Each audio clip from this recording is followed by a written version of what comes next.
Three, two, one. Hey, this is Ian Kebblewhite and welcome to Elk Radio. Today we're going to talk about a very important topic, something that will be close to home in all Australian households. The parents, the adults of that household, as well as the children coming through and then coming into this world as they get older without any real financial literacy or education unless their parents are providing that to them. And often what we find is that just the way in which those parents have grown up and what they've gone through is financial education is not a topic that is easily accessible, and it's often after you need it, and when it's too late that people start to think about these things after they've made big life decisions, often walking into a bank or just acting on something because they've seen their parents do it, that they realize, well, wait a second, I don't really know what the right move is, or I don't really have a plan. I'm just doing stuff because I think it's right. And I've made this move because I think I need to do something. But upon reflection, when you look at it, and let's self-reflect now, how much do you really know about finances? How much do you really know about your financial position? Do you know that ASIC did a survey, and that survey, it was back a couple of years, but still very relevant, found that only 35% of respondents knew where their superannuation money was. Only 35%. Yet, it's their biggest financial asset in most regards. We find it today that when we talk to people and ask, well, where's your super currently invested? People might say, well, Australian Super. No, that's the manager. That's the fund manager. That's the fund itself. Where is it actually invested? So, of 35% of respondents to that survey that I just quoted, they didn't even know where the super money was. So those that might know where the super money is don't actually know today where it's invested, what it's doing. Some choose to turn a blind eye to it. That's the worst thing you can do. If you've got a problem, and a problem's a question I haven't answered to yet, at least face up to it, identify it, and take control, or at least know what that money is doing, where it is, and get an interest in it. Now, I do understand to some regards why people, until the day they take control of super, don't take an interest in it, because it kind of happens in the background. Some view it as not really their money when it is. It's their hard-earned money. And at 9.5% of your income going to your super regularly, growing to 12% of your income over the coming years, that's $2 for every $20 you earn. So for every $20 you got in your wallet, $2 goes to your super. So do you think that's something you should know where that money's invested? Or do you think you should know where that money's invested? Absolutely. Now, that's not the topic of today's discussion, but that's an example of the fact that there is severe lack of financial education and financial literacy across Australia as a very warranted comment and as a whole. There are certainly some people that are across it and have some level of knowledge, but even that, and it's about the unconscious inconfident. Now, I mean that with respect, but those people that don't know that they don't know. And we come across that regularly, and often the response from that is, well, real forthrightness and an ego attached to, yeah, this is what we need to do and this is what I need to do. And people go about their plan on that not knowing that they don't know approach, which is dangerous. Or they delay because they need to think about it and look at it and they don't even know where to start. And so when you get that response, you ask, well, where are you going to start? How are you going to get that information? They don't know. They're just going to go to the internet and start searching things and try and process all this data, and it's going to make them an expert, apparently. But that doesn't work. So why Elk Radio and what we're about is a very important part of Elk Radio and our Coach by Elk philosophy is to be able to deliver financial education to help people get ahead. Now, as I said, through coronavirus, it's been shown that we as a collective, as a community, Australian households and business community are exposed to something as significant as this or even lesser. Any shift in the economy that isn't positive, people are exposed because they have a lack of savings, a lack of strategy, structure and solution as part of a plan that allows them to cope with that appropriately. And what it means is we have to rely on government benefit, government entitlements to see us through. And that creates a flow-on effect where it creates generational issues in terms of tax burden. And what needs to happen is right now in Australian schools and as prudent, financially mature adults, or mature adults, need to realize, well, we need to start to take control of our finances. And yet, look, rely on good advice, the stuff, the technical stuff and the strategy and structures you don't know about that are just they're a simple plan in most regards, but perhaps a bit too much to get your head around if you're not in that world. But at least start with smart, financially mature moves around the way in which you save money, prepare for the next crisis, or through any kind of shift or up and down in the economy, make sure you're not going to be negatively affected. And financial education, financial literacy is where it starts. And as I pose the question, where did you gain your financial literacy? Where did you gain your financial education? Ask yourself that question. Be honest with yourself. If you haven't, there's nothing wrong with that, because that's the way in which you've been brought up. That's the Australian way, and it needs to change. Australian schools need to teach personal finance and business finance, and not just economics, but proper, if people have an aspiration to go into business, proper business finance, the principles, the execution of same. But as a starting point, Personal Finance 101. So today's radio show is going to talk about Personal Finance 101. We're going to touch on that. We're going to talk about accounts and the different types of accounts and what goes into that bucket, income, and what comes out is expenses, so cash flow. So our Personal Finance 101 topic today will be about accounts. But let's just talk on that question about where did you get your financial education? Where did you get your financial literacy? Some would be maybe the hard way. Some have never had any. Some have just been as they go, and they get a bit of information where it makes them unconsciously incompetent or consciously incompetent. So they know they don't know, or they don't know they don't know. Either way, not good. So with myself, where I got it from is, and I went through that system, that situation where I got no Personal Finance 101 information. I certainly learnt a bit from my parents about how they worked really hard to manage and provide for a household with 4 children. So very much the typical working Aussie. So I got to see from that. And then through that, I think when I really learnt was I went through and it was playing soccer professionally and studying university, and then went through university and then had a big change where I moved from Sydney to Queensland, following my family up here, especially when I had much younger brothers and sisters. Not to miss out on their life. My youngest brother at the time when I was about 18 was about 2. So important for me to be part of that. Made that move up here.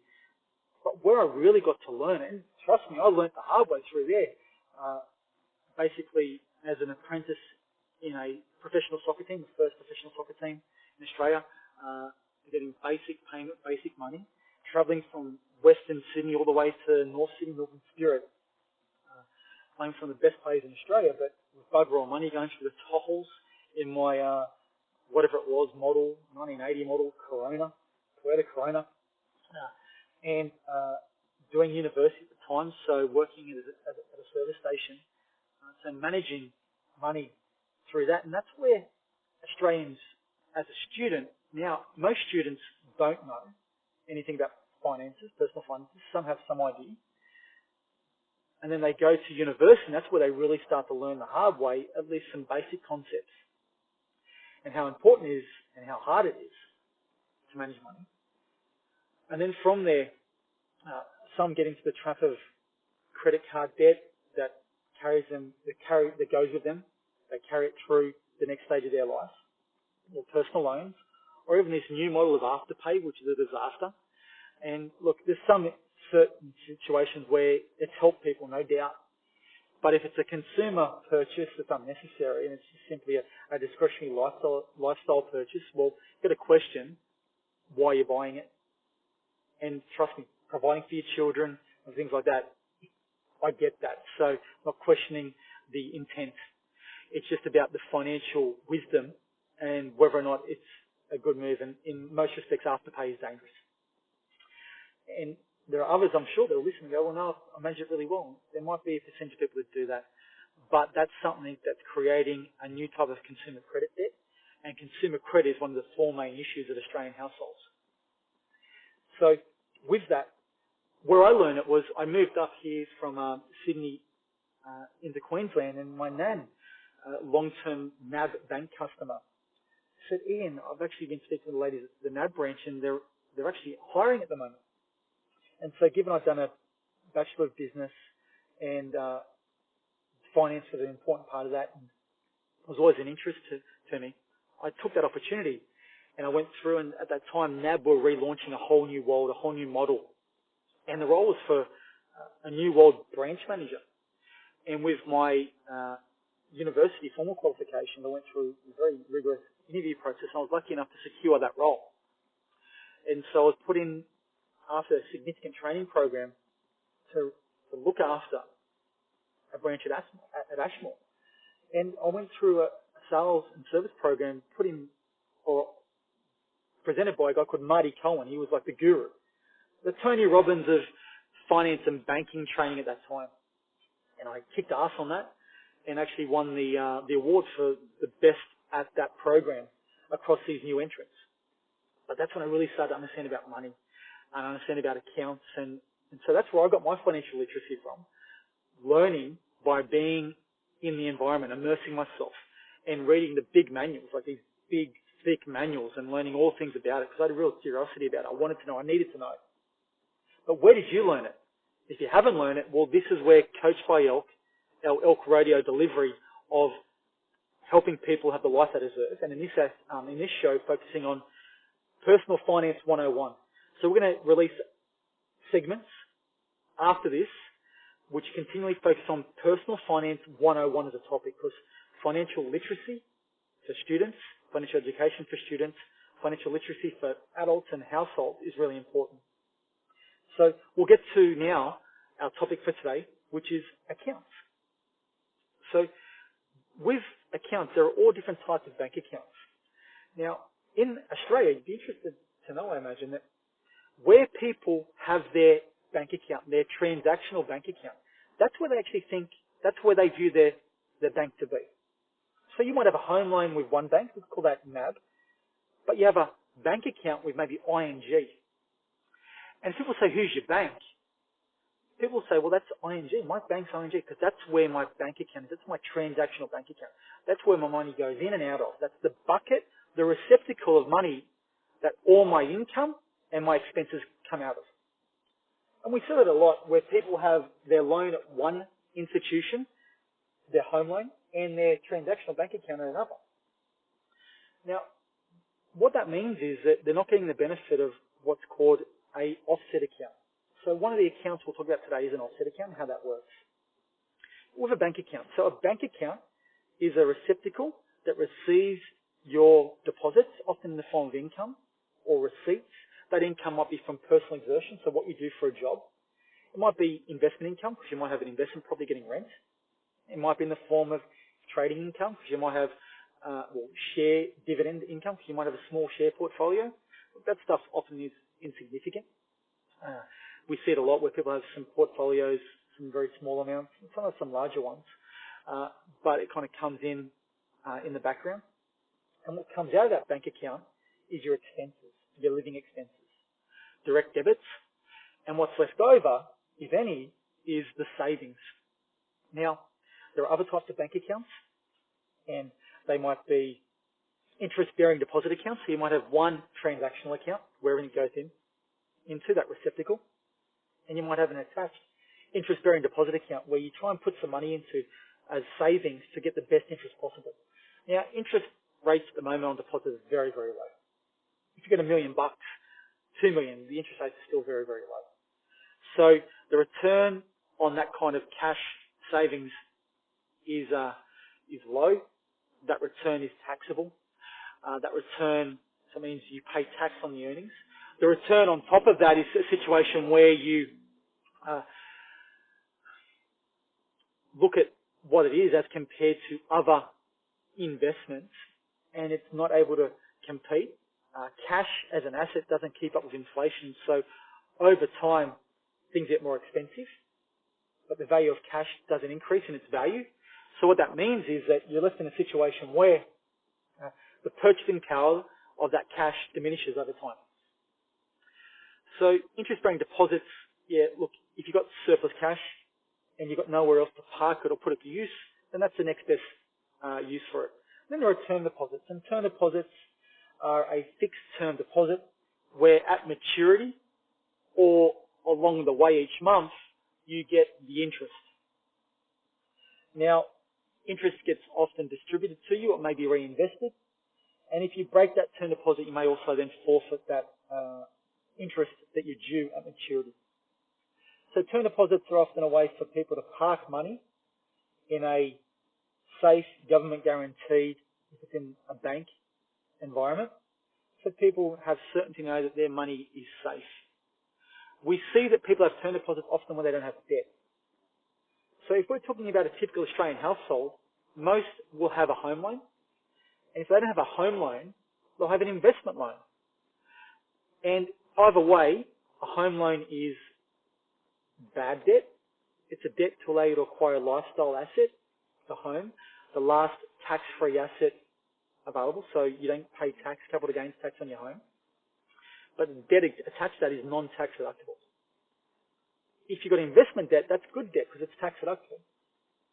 So if anyone's got a debt, then in the form of a loan, what you should really be looking at is having an offset account. Because at a minimum, an offset account will save you or offset the interest that you're getting charged on your home loan, and that rate will be much higher than what you'd earn in a bank account, in an interest-bearing deposit account, or a term deposit. So with this comment, anyone that's got a home loan should absolutely be considering, so anyone's got a home loan, if they don't have a home loan, anyone's got an investment loan, should be considering an offset account attached to that loan. Because interest on loans is calculated daily and debited monthly. Therefore, the more cash flow, more regularly you put through that offset account, the less interest you'll pay on that calculation. And if you can park money and accrue money in that offset account, that's even better. But what if you can't? What if you can't accrue savings? Just your ins and outs through that bucket of money just come in and it goes out, not leaving anything. But just then look at that for a second. What's your household cash flow? What's your net income each month? How often is that being received? So if your net income's $5,000 per month, $7,000, $10,000, that cash flow is still a strong cash flow or a good to strong cash flow. Get it into an offset account because that money parked there for even a moment, a few days, a week will still work for you. It'll help reduce the interest you're charged. And it's a compounding effect. You need to work your money. You need to work the arse out of your cash flow. You need to make it work its arse off. Because the compounding effect of home loans over time means you're going to pay a lot on your home loan or on your investment loan, even though it's tax deductible. You're going to try and reduce that interest. Improve your return on investment by reducing costs such as interest. So, with an offset account, put as much cash flow as regularly as possible, even if you can't accrue savings, to try and reduce and minimize the impact of compound interest on your home loan. Because your home loan might have 25 years. That's 300 months. 300 months. So if you can save money in month 1 and build that on month 2 and month 3, it starts to have a snowball effect, or it has an effect for you, and it might build to a snowball effect over time in your favor. Now, if that works like it does, and people understand that, and people understand the benefit of an offset, because a lot of people, not most, a lot of people have an offset account. A lot of people we see anyway. My question is then, well, you know the benefit of putting more cash flow more regularly through your offset account. Why don't you put more through there? Why don't you put more income through that offset account? And people go, well, I can't. Well, yeah, you probably can't do more from your personal exertion because you're working full-time and there's nothing more you can do there. But can you put your assets to work? Can you get your money working for you in a smarter way? And certainly you can. You can access other income. You can access tax savings. A lot of people don't. So with a bank account, to do a wrap-up where we are so far, there's a transactional bank account, which is where people view their bank to be.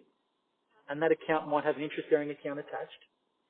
And really importantly, what you need to do is make sure that if you've got a bank account, and that transactional bank account might be just a standalone bank account, or it could be a fully transactional bank account that's offset 100% against your home loan. Now that's the best outcome if you've got a home loan. Having a fully transactional 100% offset account attached to your home loan. That home loan should also have unlimited free redraw, because one way to manage your money effectively is in your offset account you might start to accrue savings. And when it's in the offset account, it's there, you can spend it. But what we look at and go, well, can you isolate some of that money and either transfer a tranche, a portion of that, a part of that across to your home loan to separate it. So it's one further step. It's out of reach. You've got to have one further step to get access to it, to redraw, an unlimited free redraw would be what you're after, back into your savings account to put it to use. So protecting it by putting it in your home loan account is a good move. But it might be that it's not as easy as isolating one lump of money. It might be something you have to do in terms of forced savings. You might have to go, you know what, I'm going to identify $50 a week or $100 a fortnight or whatever it is that suits your cash flow, and you then set up an automatic transfer which sweeps your transactional bank account and puts that extra payment into your home loan. But a fully transactional 100% offset account, that transactional bank account, wherever it is that you're getting your wages going into, your income going into, and where your expenses come out of, guys, you need to look what's going out of that bank account. Really have an honest, hard look at the expenses. And I think you'd be surprised and maybe a bit frustrated because you say, oh, why is that direct debit coming out? Where's it going to? I've got to cancel it. I've got to fix that. Why am I paying so much? That's what you should feel like, because that's what's needed in financial literacy. So financial education, Personal Finance 101, at the very starting point is the money you earn and where's it get spent. And then where's that money go to that you earn? Well, it goes to a bank account. So today's topic is about bank accounts, where the money that you earn goes into, what comes out of that. So as a starting point, identify what kind of bank account you have. Is it the right account for you? Do I have a home loan? And is that bank account offset against that home loan? And from there, we'll talk about other spin-offs of this topic, such as what's the interest rate on my home loan? Is it as well priced as it should be? But that's for another segment or another show. So with that bank account receiving that income, know what your income is. Then look at your expenses. Look at the expenses coming out of that bank account. Look at whether there's money left over. Are you able to save? If not, why not? So look at those expenses and say, am I overspending? Can I save money? And that will give you at least an understanding of exactly what is going into your bank account, what's coming out of your bank account, and then allow you to start setting a plan, some real goals, and not goals, but some real action items to go, okay, I now know that this much is going in. Well, I know that much. I think most people should know exactly what's going into their bank account. I know how much is going out. That's the variable. Once you pinpoint that, then you go, okay, well, this is how much is either left over as savings or that extra discretionary expense that I probably need to put a lid on.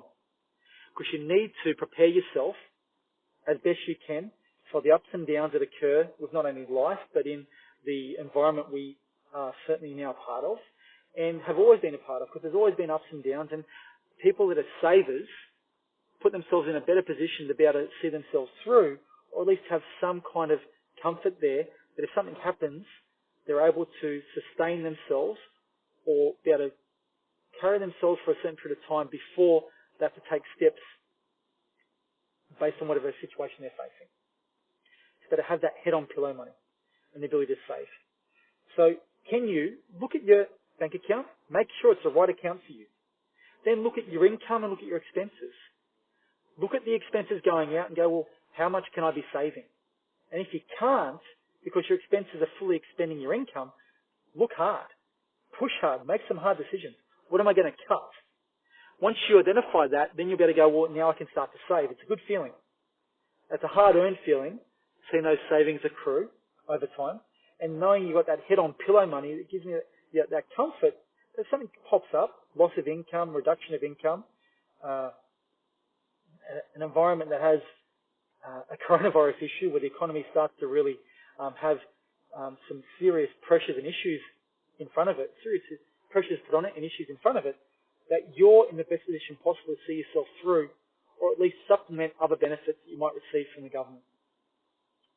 So, Personal Finance 101, a wrap up of today's show, is what is a bank account? A bank account is a bucket of money that you receive your income into and that expenses come out of. You need to be across what goes into it. You certainly need to be across what goes out of it. And what we'll do next is in our next show, we'll talk about a further topic as part of Personal Finance 101. Okay, thank you for listening. Cheers.